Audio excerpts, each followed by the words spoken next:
ఎంత పుణ్యమో జన్మింత ధన్యమో కన్నడ కంటి రౌడి కడుపున పుట్టావు మా రాజకుమారు ఆ పార్వతమ్మకు చిరునవ్వుల వరమైన చిన్న కొడుకు నువ్వు ఇద్దరన్నల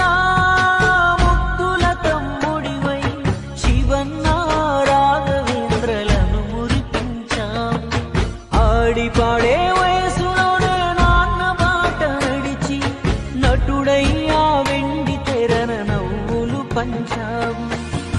యౌవన ప్రాయం